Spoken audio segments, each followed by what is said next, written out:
आज पूर्ण श्रीरामपूर शहरामध्ये शिवसेनेचं याच्या पहिले पूर्णपणे पॅनल उभा राहत नव्हता।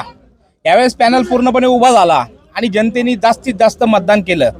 सुरुवातीपासून आम्ही सांगत होतो की जिथं बीजेपी आणि शिवसेना समोर समोर होईल तिथं हिंदू मताचं विभाजन होईल।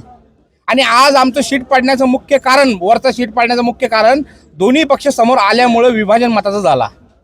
आमचे कमीत कमी शीट यायचं कारणही हे झालं का जिथं तिथं जर पाहिलं तर फाईट बीजेपी आणि शिवसेनेमध्ये झाली आणि काँग्रेस एकटा लढत होता।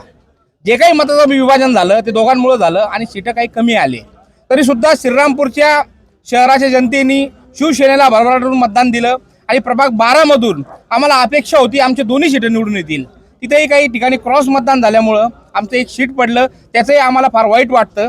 पण जे सीटं लोकांनी निवडून दिले त्याबद्दल मी सर्व मतदारांचा आभार मानेन। आणि नगर विकास खात्याच्या माध्यमातून आमच्या इथं आम्ही लोकांना शब्द दिला होता, हा सीट निवडून येण्याचं मुख्य कारण आहे श्रीकांत शिंदे साहेब। त्यांना आम्ही व्हिडिओ कॉलद्वारे इथं सगळ्या समाजाला एकत्रित करून व्हिडिओ कॉलवर श्रीकांत शिंदे साहेबाला घेतलं होतं आणि त्यावेळेस तिथल्या लोकांना त्यांनी आश्वासित केलं होतं का घरकुल योजनेमध्ये तुमचे सर्व घरं जे जे नियमात आहे ते सर्व घरं आम्ही बांधून देऊ।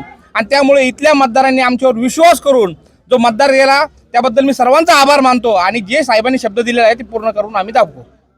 विजयाची प्रतिक्रिया अशीच आहे, ज्या लोकांनी मला मतदान केला त्या पूर्ण प्रभागावर आमचं पूर्णपणे लक्ष आहे। जे आम्ही शब्द दिले, सगळ्यात पहिले मी सांगितलं महिलांना गृहउद्योग, तो गृहउद्योग सगळ्यात पहिले 6 महिन्याच्या आत मी आणून दाखवणार।